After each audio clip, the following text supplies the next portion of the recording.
starting a new board today. I'm hoping to do Rainbow Chard. I'd like to do it on a red background. These are vegetable icons. It'll be red, an imitation of red bole, which is the color that gilding was put on traditionally in Europe. But we're going to fake it. And I've never seen red bole. I've never seen it. Maybe you can buy it. I'll have to check Kramer Pigments. I need to buy another pigment. I'm going to clean this with a lint-free cloth. It has been sanded. This is white pigmented shellac. We have the strokes going this way. I've found that even though it might be nice to do a landscape of chard with landscape presentation, that the strokes of the brush putting on the gesso, which are always there, suggest a horizon, and we want to keep it so we'll have chard grown this way. This is a red that contains some sienna, looks like to me, that I thought to start with for a red background.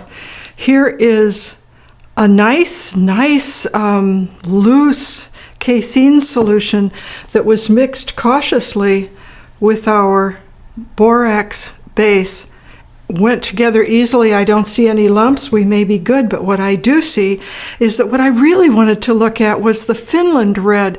So maybe I will discard this as pedestrian and grind up some of this in my pristine mortar and pestle that I've never used because it's so white. Let's use it. Pristine white, no more. I don't know if this is doing good things. Perhaps this Kramer pigment is already very finely ground, but I'm going through the motions of mixing pigment with water in a mortar and pestle. Something new every day. Let's set up a field of wash so that the paint can move around in it. I wish I had a nice 2-inch China bristle brush. But I don't. This one will be lovely. The Iceland pigment is splendid. It just wants to break up immediately into texture. It should have been perhaps a little bit, you can see there are some thick spots there in the middle. It should perhaps have been more diluted to begin with. Let's clean up our edges a little bit.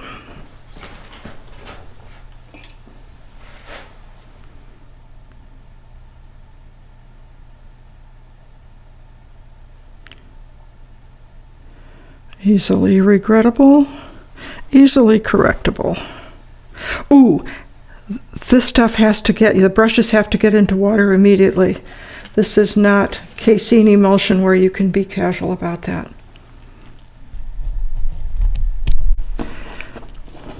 I've been rolling this around. The original pigment mixture was a little bit too thick, and I still have, let's see if we can see these, still have remnants of thick pigment there, but we might love those in the end, so let's not be so quick. I have some wonderful dark red. This is the Finland red. I have some wonderful dark colors over here. I wish I had that down here because this will be the foot of the painting, and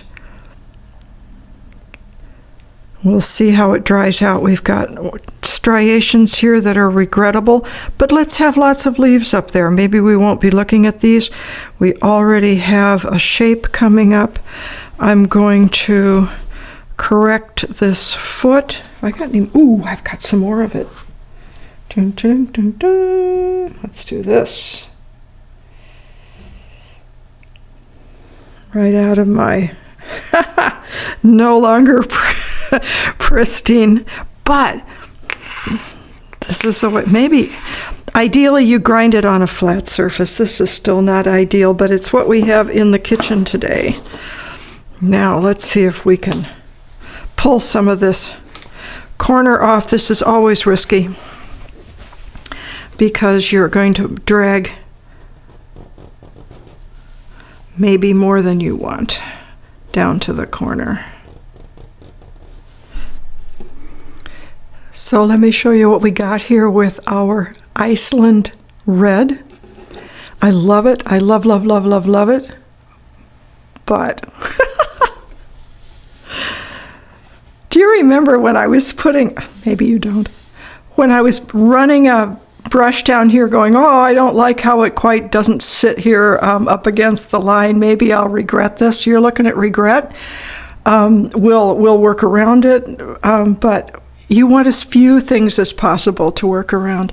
There's a little corner of red pencil sticking out here that we're going to wipe off, but I'm going to leave the little bit of red that is outlined here. This is a great place to put a signature.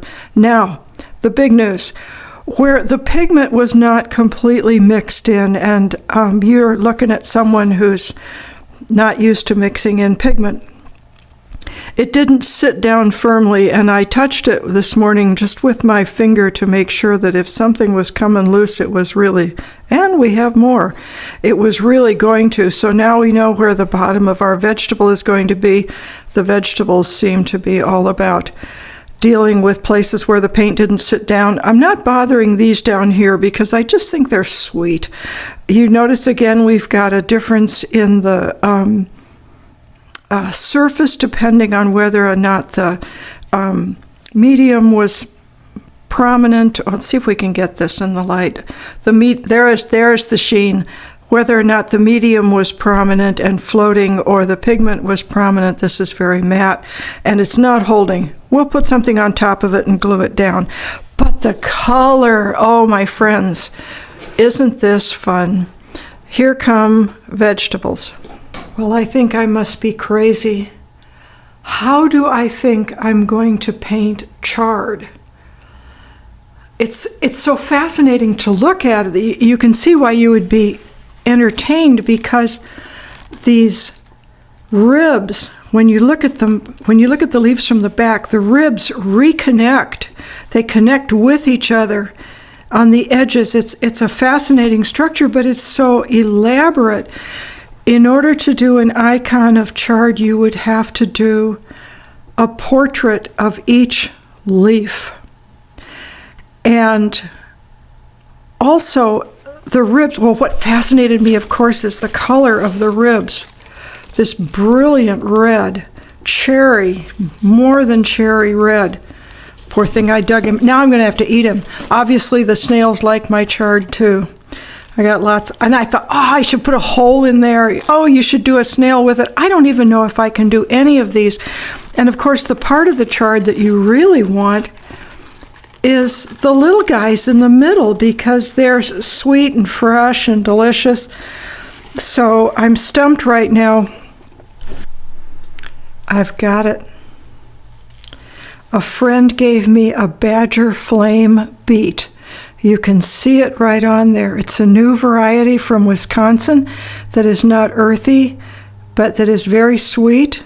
I'll put this puppy on there. We can do it. I have some good pictures. The leaves are a little tired. Sorry, refrigerator. But look at the color. It's perfect. It's perfect for this. I'm going to have to eat the chard. So after all my talk about not having food near your paint, here is our Badger Flame Beet. In trying to transfer the design, I dislodged yet a bit more of this unstable pigment layer here. So I've mixed some colors with a lot of Casein emulsion. I'm going to glue this central area down. Maybe we can even leave some of this in reserve here and look at it directly, but actually the beet is a little bit brighter. It's more like this color. I'm not going to use this big funky brush. Let's try it, putting it on with a little bit something finer. I have some ivory black in here. We'll see if we can do this all with Icelandic colors. I have some ivory black in here that will, surely they had black in Iceland. Let's glue this down. Tired of getting action here.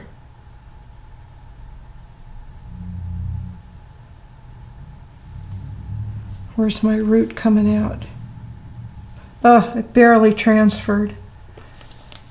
You know how insecure I am. I can't follow the design from here to here in my mind. Just too hard.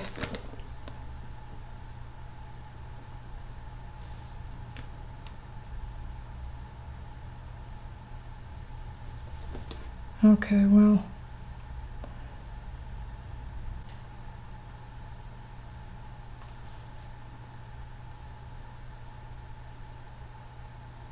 Keeping in mind for curves, always make them straight lines if you can. So they'll be nice and strong.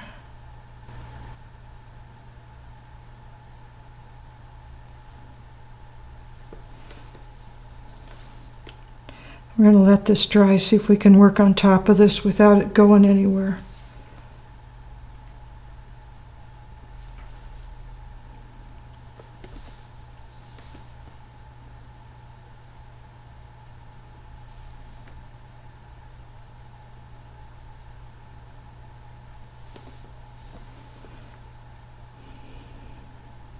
This needs to be light right here.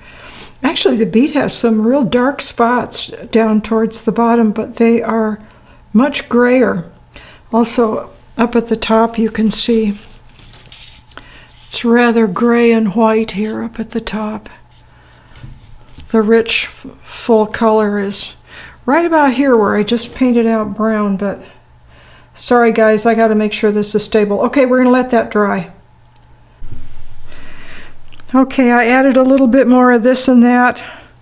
Ended up, what a shame, ended up losing my beautiful line here for having to cover up things that broke loose. We're still calling it a beet, and we'll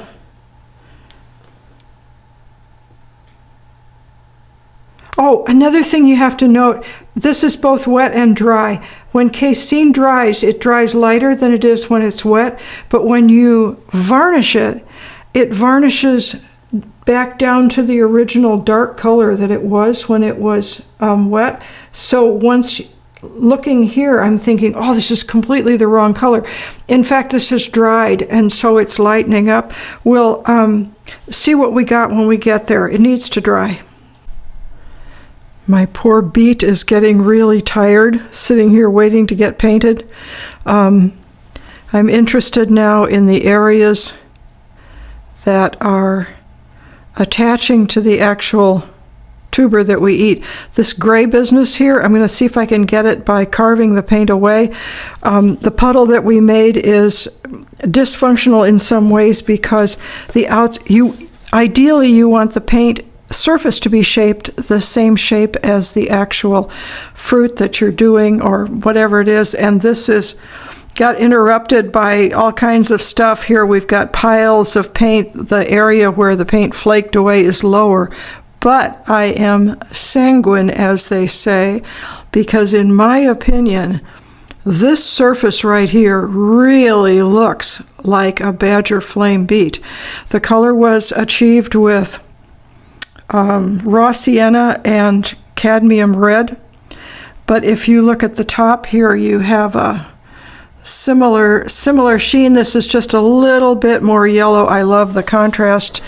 So let's see if we can carve around on this and not get in too much trouble, and then we'll have to start building up before my beet goes completely to heaven here. We'll have to build up some of these beautiful yellow, gorgeous, gorgeous, gorgeous yellow branches. They're not branches, shoots, stalks, you name it. I love the color. I love the color. Coming soon. So one of the things I love about Casein is the fact that you can carve it. I discovered, we just got some paintings back from varnishing and discovered that these insufficient grounds that I thought might be glued down, foolish, might be glued down by a varnish. Opposite was the effect. The varnish tended to grab the surface and pull it, and then that pulled new areas out. Like here I've got a couple spots that have popped off. But I can put some color on there. That's not a big problem. But to know that the varnish will never hold this, that this painting, if it succeeds in any way, would have to be shown under glass, which is the one thing you don't want. It's the one thing you're trying to avoid. It's the watercolorist's dilemma. So we may in future use commercial casein and stay away from these mishaps. Not sure what's happening here. Ah, dear me. Scratching took place. The minute you scratch, you have to be really careful because it's so easy to introduce regular lines. You know, you lose your train of thought and you're scratching away, and pretty soon it looks like the mad scratcher was there. I don't think this is getting us where we need to go. But it has interrupted the sense of being covered up here at the top. Let me get a couple more spots here by the places where the paint had not peeled off. We're back in Iceland. This is Brimsvillr green. Is that going to give us enough of anything? It's boring to try to do a gray color using black. Black is just like blah. Let's see if we can get it to go with green. It's just pretty dark. Black and white, we're coming there. I'll show you what I'm thinking here. These exquisite stems are such a subtle color. They're also dropping essence of beet on my painting. They have raw sienna undertones. They have Naples yellow poking through, and they also have a green in them that's not unlike the Icelandic green. But in trying to mix the Icelandic green, I found that, first of all, we already know you can't just mix it with a little brush. You don't get it ground into the binder properly. And so I added some commercial Shiva Naples yellow to see how this actually is most like the color, and it's just the water I'm mixing with. Plus, it's got to be thick enough, because another problem with casein, of course, is that it's transparent, and this color will be showing through. So I thought about perhaps a little bit of terra verte to get me some nice green going. We'll see if we add it. We've got leaves coming. We can use it for that. If I put this for the stems plus the red, they'll be way too red, although beet stems tend to be red. And how many of you honestly know what color Badget Blaze stems are? Oh, the black and white. Reject. That stuff is so boring. Why would you ever mix that? Okay, here we go. In the end, I realized what I mostly needed was lots of paint. So I mixed it all together. There's a little bit of terra verte in here. But that won't hurt because it'll show up again. I got a nice striping knife going. That'll show up again in the leaves, and we'll have a little bit more unity of color like you would want in a good cabinet.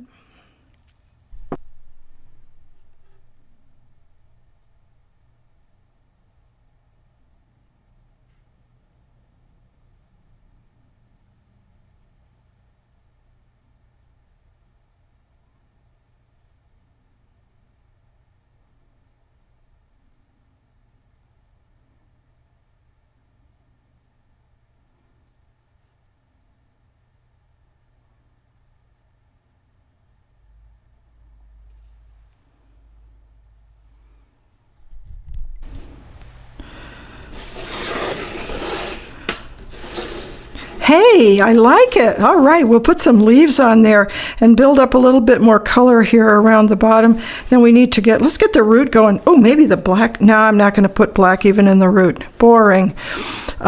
Here comes a beet. Here's one more question. If this were going to go on a dining room wall in Holland in the 1600s, it would have to include some holes in the leaves that had been eaten by animals to show memento mori, you also shall die.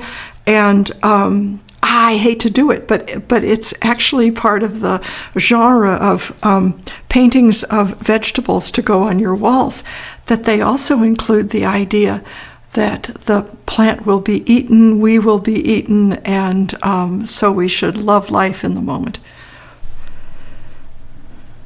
So I was talking about how paintings are consumed now digitally frequently. Most of us look at paintings digitally. Okay, this is the back side. We're going to keep up our chromium oxide thing just to see if it'll work. Now we're coming around the back side, and this one is lower down. Let's start it right here. It's going to come up here and intersect this one, but not annoyingly.